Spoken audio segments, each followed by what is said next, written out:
خالد ابن ولید رضی الله تعالی عنہ هغه په دې تمام جنگونو کې شریکو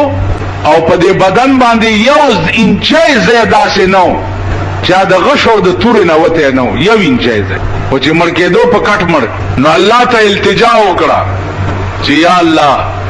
په بدن کې می انچای زه نشته چې د تور او د غشو نه دی وته خدای په جنگ کې د شهید نکړم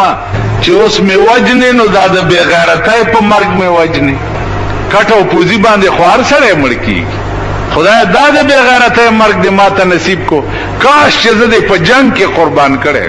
زما عزیزانو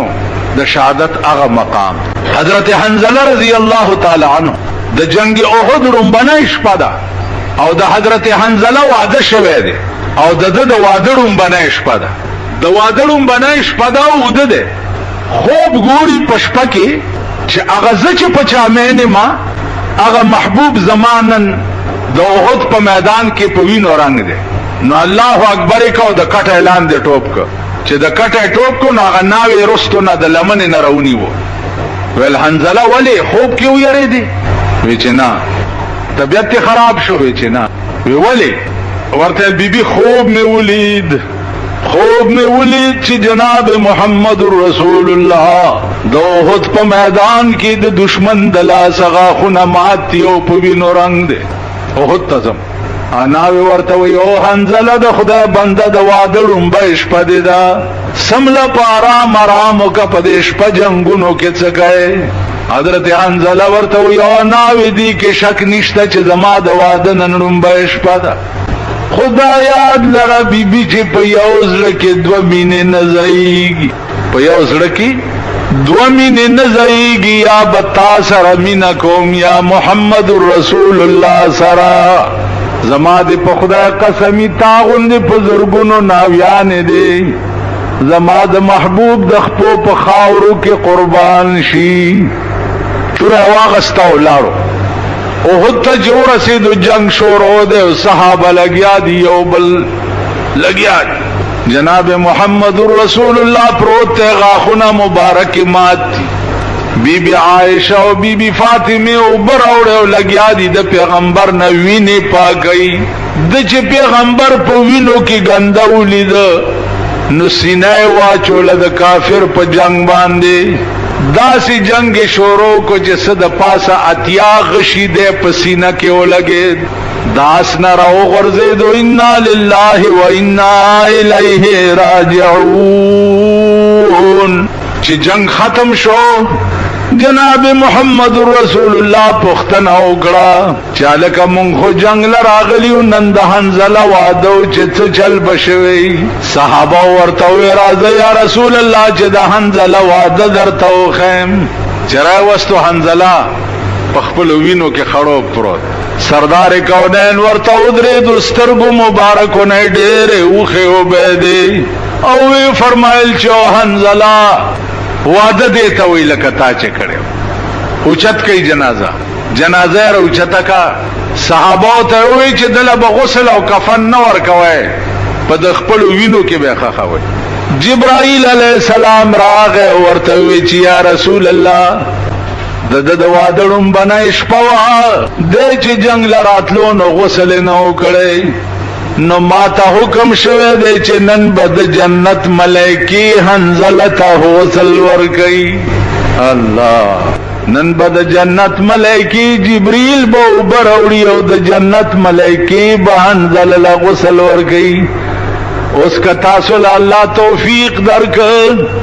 او د جناب محمد رسول الله حدیث مویل نو په حدیث کې به وګورئ چې د حنظله روایت او نوم راځي نو هغه سره لیکلي څه حنظله غسیل الملائکه هغه حنظله چې چاته ملائکو غسل ور کړو حنظله غسیل الملائکه نو عزیزانو شهادت هغه مقام دی چې هغه غسل ورکول له ملائکه راځي بیا نو دې میاشت کې لویا قربانی د اسلام شوه ده لویا قربانی عظیم په 72 کسانو باندې د کربلا په میدان کې صرف په یو ټکی باندې جنگ شوه چې هغه قران چې زما په کور کې نازل شوه او زما د نیکه په کور کې نازل شوه ده اے یزید ته داغه قرآن د دفاعت او خلاف ورزی کې زستا بیعت کولو ته تیار نه. جنگ وکړه، خپل بال بچ ماشومان دا ټوله په قربان ک. یو تازه ماشوم شوه د کربلا په خیمو کې غیږ کې او په غوږ کې ورته بانګ وي، غش راغی او دا ماشوم په دې مرای کې ولګېدو. دلته ته امام حسین هغه وینې راواغسته او اسمان ته لړکې وی خدای ته ګوره چې ما د نن پیدا شوه ماشوم هم ستا په دین باندې قربان. نو عزیزانو دعا دا کوئ چې مونږ کې د هغه قربانه ماده خدای پیدا. برای نام مسلمانان مونږ یو، اسلام کوو، د اسلام نامال، لیکن چرته چې د اسلام خلاف اډی دی په مونږ آبادی دي، کډم خانی دی په مونږ آبادی دي، کبه سکوپونه دی په مونږ آباد دي، کده آرامتوب مرکزونه دی په مونږ آباد دي. نو اسلام هم کوو او د ډمتوب اډیم را باندې آبادی دي. نو دی وجنا او دورنگی چھوڑ کر یک رنگ ہو جا، سراسر موم ہو یا سنگ ہو جا. دورنگی مکوئے، منزنو تم روان شی التا بلیٹونم کوئی، منزنو تم روان شی التا جدے پا نشترحال کے ڈمتوبونم گو رئی، منزنو تم روان شی سنیماگانو تمزئی، منزنو تمزئی، بلو پرنٹونم چلوئے، بلو پرنٹونم گو رئی. نو دا دورنگی دا او د دورنگی اسلام چې دی دا منافقت ته، او د منافقت سزا به د کافرو نه زیاتې. نو حاضر کړل شوی دو ترجمه علما وکړي. یا خدغه مړی ته شهید زکوي چې د مشهود له بالملائکه ده، دته د ساختو پټیم کې ملائک حاضر ولاړوي او د استقبال کوي او دا ورتوي چې تان قریب چډر زر جنت تروان. او یا مشهود له بالجنه، دته شهید زکوای چې د مشهود له بالجنه ده. او یا مشهود له بالجنه، دته شهید زکوای چې د مشهود له بالجنه ده. یعنی د زنکدن په وخت کې دته جنت حاضر وي. علماء وایي چې د چې څو وخت کې ساوزي نو دا وخت کې دته جنت حاضر وي مخامخ، او دا ورته وایي چې دا ستا ساوتل او دا د مقام دی په جنت کې. نو گویا شهید معنا دا مشهود له بالجنه یا مشهود له بالملائکه. شهید ته شهید زکوای چې په وخت د مرګ کې یا خودته ملائکه حاضر وي او یا دته جنت حاضر. نو شهید په معنا د مشهود باندې د شهید معنا ده. او شهید چاته وای چې کوم قسم مړی هغه ته شهید وای. عزیزانو دې کې باس ډېر زیات ته، هغه تفصیل کې درته نظم خلنده غوندې معنا د شهید دادا چې شهید چاته وای من قتل بظلم، کم سړی چې په ظلم قتل کړي شي هغه ته شهید وای. یو سړی بے گناہ قتل کړي شي هغه ته شهید وای. بے گناہ قتل کې دام راځي چې یو سړی سره ستا جنگ دی، تا ورته کنځل وکړه او د کنځلو بدل کې هغه در باندې ډزو کوته مړ کې نو ته شهید دی. ځکه چې د کنځلو بدل کې ستا مرګ هغه ته روانه و.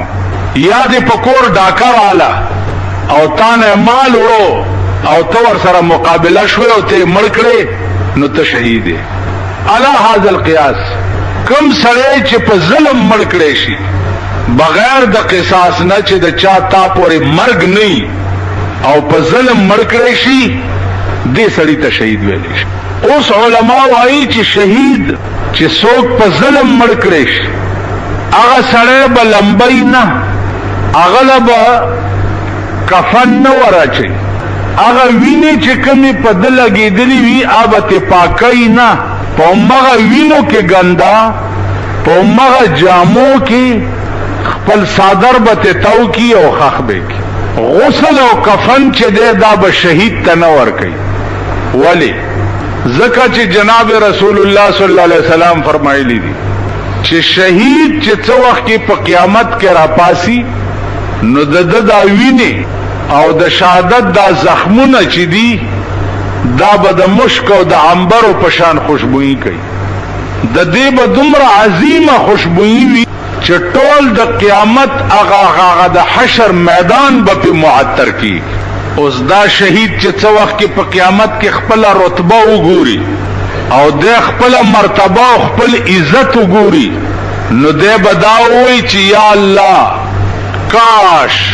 چې په دنیا کې زه ثم احیا ثم اقتل ثم احیا ثم اقتل ثم احیا ثم اقتل، خدای چې زه ژوندی کېدی او بیا قتلېدی، بیا ژوندی کېدی، بیا قتلېدی، بیا ژوندی کېدی، بیا قتلېدی. یا الله چې زما ټول عمر په دې کې تیر وې چې ژوندی کېدی او قتلېدی، ځکه چې د دې شهادت خو ډېر لوی مقام. علما وایي چې په دې ورځو کې امام حسین ته د شهادت رتبه ملاوېدو کې لوی راز داو چې امام حسین د پیغمبر نوسیو او حقدار د نبوتو. نو نبوت چونکی پر رسول الله صلی الله علیه وسلم ختم شوه او نو الله هغه رتبه ولا ورکه چې په نبوت پسې اٹیچ دویمه رتبه ده. شهادت چې ده په نبوت پسې دویمه رتبه ده. نو د دې وجنه الله اهل بیت رسول ته رتبه د شهادت ورکړه چې په نبوت پسې لګیدل رتبه ده. نو زما عزیزانو حدیث کې راځي چې یو سړی چې د شپې سملی او دکی او دا دعا وکي چې خدای پاک ما چې مړکینو په دې خپل کټ پوزي مې ما مړکاوه، یا الله ما چې مړکې نو ما په جنگ کې د کافرو سره شهید کا، پاغي کې مې مړکا. رسول الله صلی الله علیه وسلم فرمایي چې کدیش پکې دا سړی په خپل مرګ مرشم الله به په قیامت کې د شهیدانو په ټولي کې خالی په دې نیت باندې خدا دا چې نیت صحیح وي. دا سه نیت نه لکه یو بوډای خزا دا مسله چرتا اورېدلې ونه د شپې چې سملاستوي خدای ما په غزا کې شهیده کې، نو په کلی کې د شپې ډزې شوې چې ډزې شوې نو دې په کړه کې خیال وکړو چې راته ښکاري چې ډزې دي او اسنه چې په مونږ څوک رااله وی یا الله د ماخام دوام چرته قبول نه کې، مطلب نه چې شهیده مې نه کې چرته. نو نیت داسې نه، نیت داسې حدیث کې راځي چې شهید چې ده دا یا په ګولای لګي یا په توره واله شي یا په غشي لګي. نو دا سړی د دې شهادت د ګولای لګېدو یا په توره د والو یا په غشي د لګېدو درد به څومره. اوس په ګولای چې سړی ولګي څومره درد کوي، یا په توره سړی نه سر غوس کی، یا په دې ملا وهي یا په سینه وهي. پیغمبر فرمایي صلی الله علیه وسلم چې شهید چې کومه ګولای باندې ولګي یا په کوم توره ولګي یا په کوم غشي ولګي، د دې توره او د غشي او د ګولای درد دومره نه لکه سړی کې چې ازغې نه وځي، دا درد دومره نه. نو زما عزیزانو عرض مې داو چې شهادت په اسلام کې ډېر لوی مقام، ډېر لوی مقام. دغه وجه وا چې دا مقام صحابه پسترګو لیده نو دعا پیدا کولا او شوق پیداو